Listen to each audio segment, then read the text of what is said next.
Phil Spencer has done it again with this cryptic messaging, man.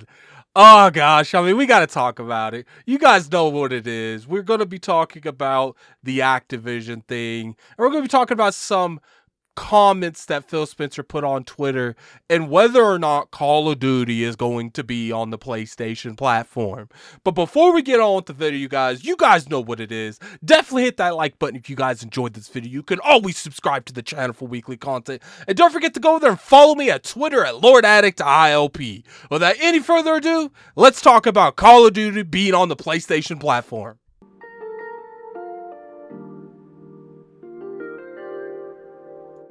What's going on, you guys? Gaming Ad here, coming at you for another video. Today, we're going to be talking about Activision. Obviously, if you see my last video, you know that Microsoft bought Activision. I think we all pretty much do this at this point. It's been everywhere, man. It was everywhere on the internet. Microsoft literally put a giant bowl of TNT in the middle of the internet, marked their initials on that, and it just went off. It's everywhere. Everyone is talking about it. So now things are calming down a little bit. No one's really going too much. You know, you're seeing it. It's still trending. I mean, obviously it's trending. Activision owned Call of Duty, probably one of the biggest brands that's in gaming, if not the biggest brand in gaming, because people want to know, yo, am I going to have to buy an Xbox to play Call of Duty? And no one was answering that. But it was starting to calm down a little bit. Then Phil Spencer hit us with this. Had good calls this week with the leaders at Sony. I confirmed our intent to honor all existing agreements upon acquisition of Activision/Blizzard and our desire to keep Call of Duty on PlayStation. Sony is an important part of our industry and we value our relationship. Now, if you look at that statement, it looks pretty clear that it's like, look, PlayStation is still going to get Call of Duty. But let's really break it down and let's talk about it sentence from sentence. Had a good calls with this week at leaders at Sony. Period. I confirmed our intent to honor all existing agreements upon acquisition of Activision Blizzard. And so pretty much what's going on here is the only real concrete I did this and I'm confirming is when he is talking about honoring agreements with that, because at the end of the day, they have to honor those or at least pay that money back on top of whatever fees would be to pay that back. If Sony would even let them do that, I think they would have to take the court on that. I'm not a lawyer. I'm just saying on what I've heard. Clearly go do your own research if you want that much relevancy into what that's going on.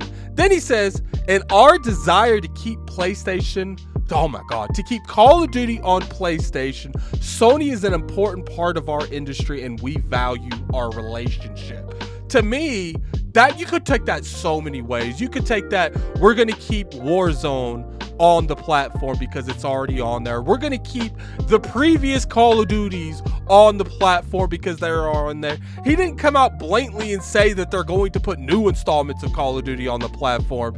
It is crazy the wordsmith that this man is. It is crazy the PR speak that this man is. Phil Spencer is a god at this stuff, man. He has got me reading this 8 different ways. It is ridiculous and I love it at the same time. So it's like I said, you could take this multiple different ways, and I think it's fair if you would consider this being on PlayStation or if they're not going on PlayStation. I would say it's probably somewhere in the middle.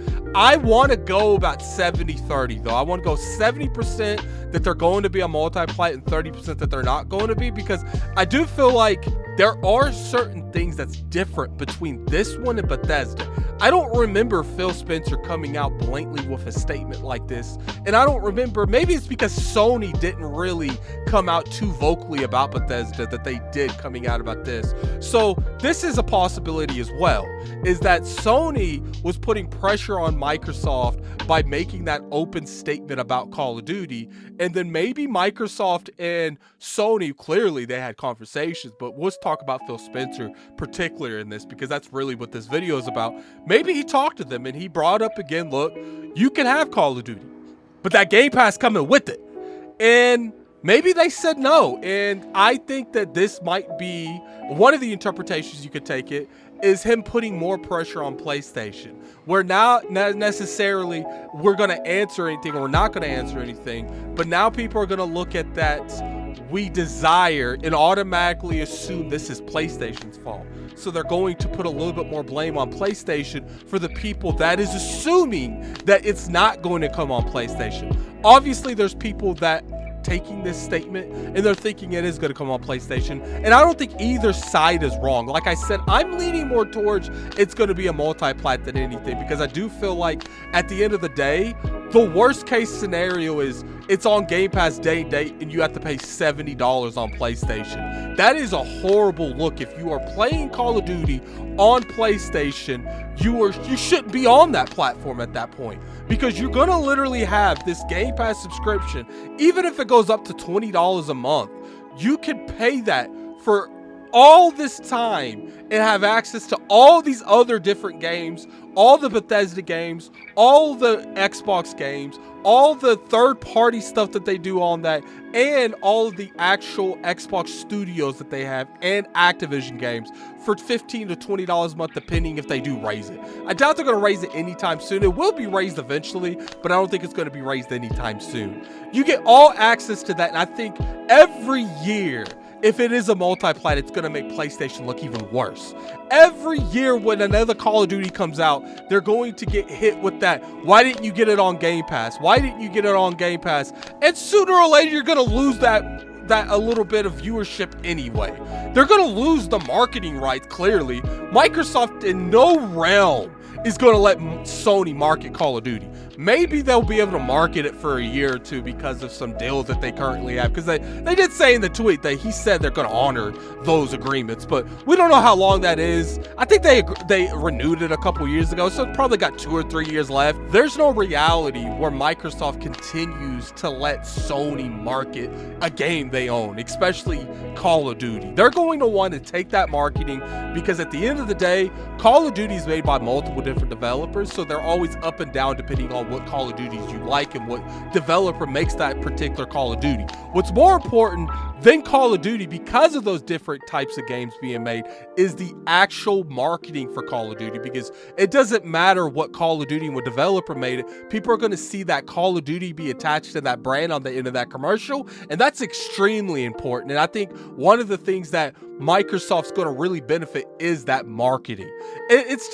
It's crazy. I know that Phil Spencer and Microsoft probably can't openly talk about what's going to happen to the brand after the acquisition is actually confirmed. It might be some politics that Phil Spencer's going around on this because he has to for legal reasons and stuff like that, and I'm cool with that. You know, I love speculation. I like sitting here. I don't want to wait a year and a half to 2. Here's my opinion. This is how I think the Call of Duty branding is going to go. I think this year, Microsoft's going to do whatever they can to get to the point in this deal where they could get that Call of Duty this year on Game Pass day and date as a sign of good faith. Kind of like how you saw when they bought Bethesda, where you saw a lot of Bethesda games going to Game Pass before the Bethesda deal was taking off.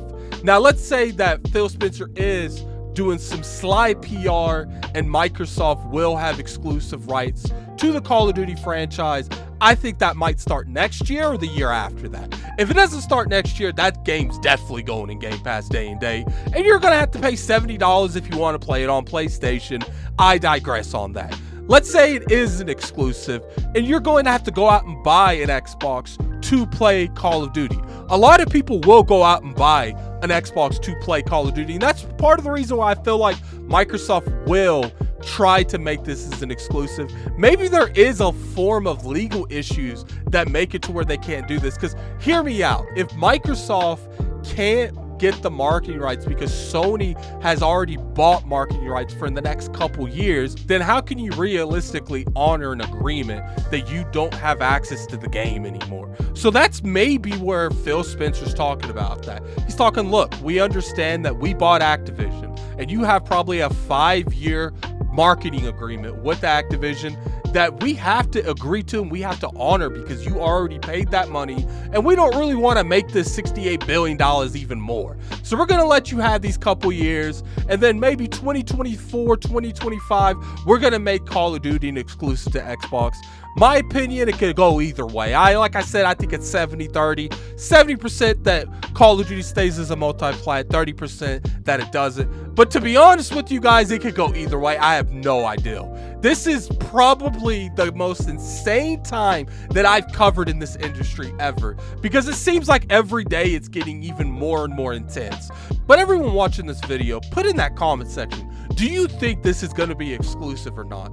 I think it's up in the air. Like I said, I want to hear what your guys' opinion are. And if it's not an exclusive, do you think that day-and-date Game Pass will be enough to validate that $68 billion price tag? This is Gaming Addict. I'm out of here. Peace.